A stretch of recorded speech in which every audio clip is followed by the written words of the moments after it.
Write and evaluate integral expressions to calculate the volume of solids with a given cross-section. This is different than when we revolve around the axis and we're creating circles or donuts, but rather that I know a given cross-section is going to be a specific shape. So the base of a solid is the parabolic region. X squared is less than y is less than 1, and cross-sections perpendicular to the y-axis are squares. Find the volume. First thing I want to know is, what does this look like? So really, this is saying y is less than 1. That is an inequality. Horizontal line at positive 1. And we also have x squared is less than y. That's the same inequality as y is greater than x squared.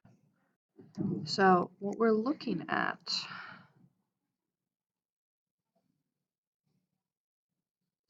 is my axis have 1, you have 1, half 1. So at 1, and so I have the inequality of horizontal line at 1. We want to be below that line. And then I have a parabola,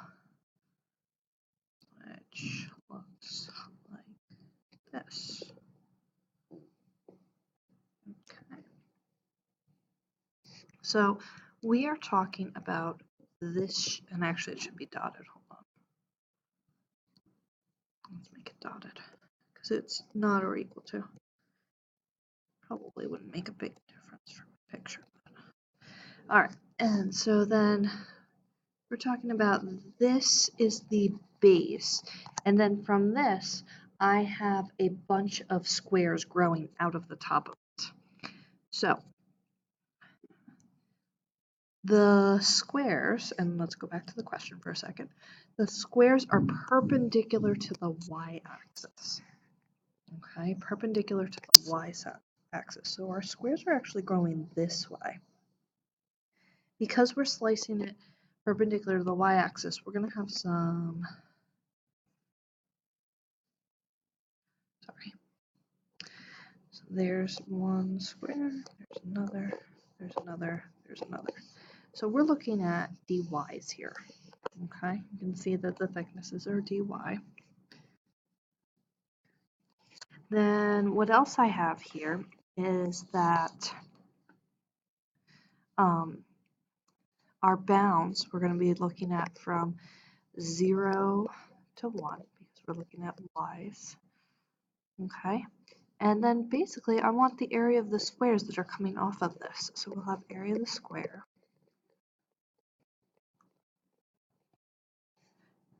dy. Now, what is the area of the square?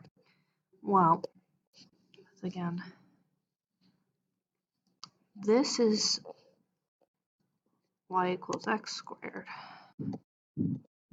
which is the same as x equals the square root of y on that side, and x equals negative square root of y on that side. So from, and I'm going to use yellow for a moment, this side is the square root of y, and this side is also the square root of y. So what I have here is 2 square roots of y for that entire length, one for the left side, one for the right side. That's the base of my square. The height of my square, because we're squares, is the same thing. So base times height, or you can just write that whole thing squared. And we're doing our integral from 0 to 1. So the integral from 0 to 1 of 4y, which will be 2y squared evaluated at 1 and 0. So 2 times 1 squared minus 2 times 0 squared. So our volume is 2 cubed. All right, let's take a look at another one. So, sorry.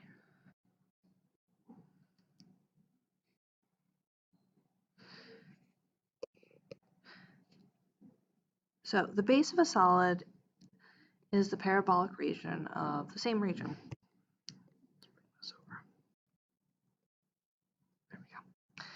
And now the cross sections perpendicular to the y-axis are equilateral triangles, and we want to find the volume. So I'm going to start with the same picture again.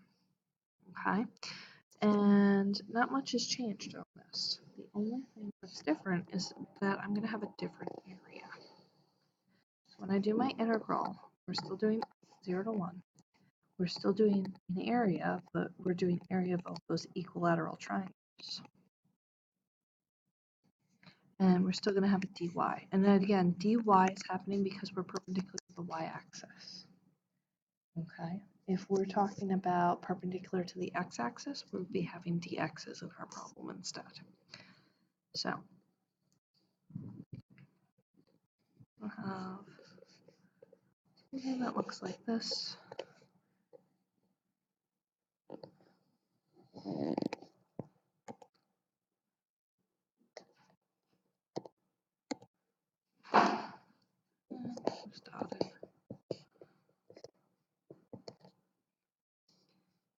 And then our horizontal line. So here's that base. And our triangles, the base of our triangles will be the same length. So our base of our equilateral triangle will still be 2 root y. But the height of an equilateral triangle, that's a more complicated thing. When we have an equilateral triangle, we're having 2 root y here, 2 root y on this side, and 2 root y on this side. Okay? Now the height here, because again, triangles are 1/2 base times height, this height, we can use by special right triangles, the side opposite that would be, so this little, hold on, let me switch colors. This little sliver would be just root y, and this would be root y times root 3. So this is like root 3y. So our area of a triangle is 2 root y times root 3y all over 2.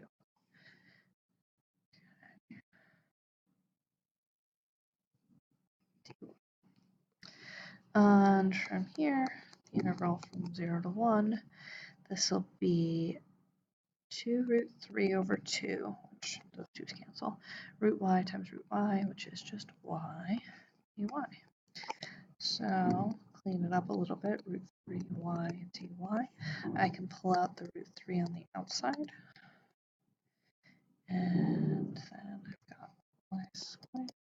Well, I guess comes another root 3. Evaluated at 1 to 0, which is just root 3 over 2 minus 0, which is root 3 over 2. So, cubed. Okay. So depending on what shape the cross sections are, you're going to see different formulas in here. In general, the formulas that we want to keep in mind is that the area of a square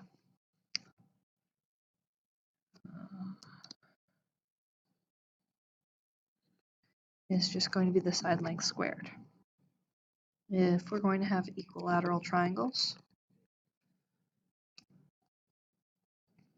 you could do the special right triangles every single time, or you could know it's root 3 over 4 s squared.